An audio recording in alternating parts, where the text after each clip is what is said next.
Now, the latest on Flight 370, the search for the Malaysia Airlines jet as officials looking at vast areas of the Indian Ocean and Asia this morning. The United States is deploying some of its top technology. Jeff Pegues is in Washington with an inside look. Jeff, good morning.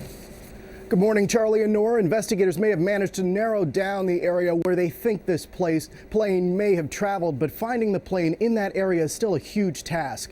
The search area now spans upwards of 2 million square miles. The U.S. Navy's most advanced airliner, the P-8, designed specifically for long-range maritime searches, is now part of the massive effort to locate Malaysian Airlines Flight 370, a search that has taken a dramatic shift in recent days.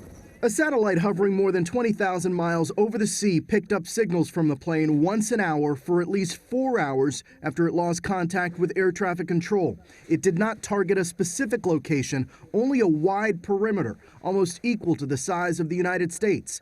But by determining how far the plane could travel before running out of fuel, investigators were able to outline 2 corridors where it may have flown: south from Indonesia through the Indian Ocean, or north stretching over 11 countries, from Thailand up to the border of Kazakhstan.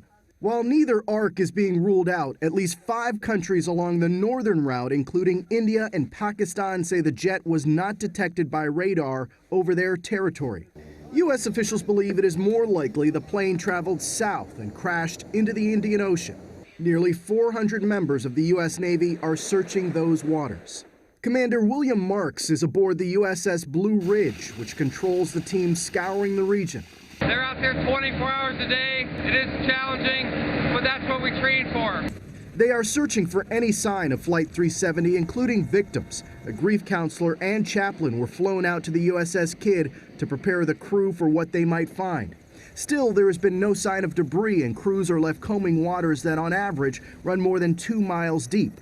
CBS News contributor and former head of the NTSB, Mark Rosenker. Very challenging for those that are doing this.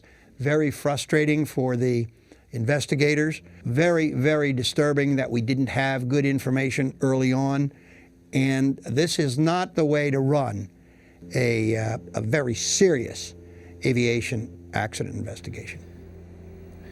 And adding to frustrations, even if investigators manage to track down the black box that captures pilots' communication, it records just 2 hours of sound before overwriting, meaning that if the flight remained in the air for 7 hours after it lost contact, we may never know why Flight 370 changed its course. Nora, Charlie? All right, Jeff Pegues, thank you. You know, Charlie, I noticed that Commander William Marks, who is in charge of the U.S. Navy's 7th Fleet, said this weekend, this is like searching an area between New York and California. Yeah, incredible. And how do you find? Exactly.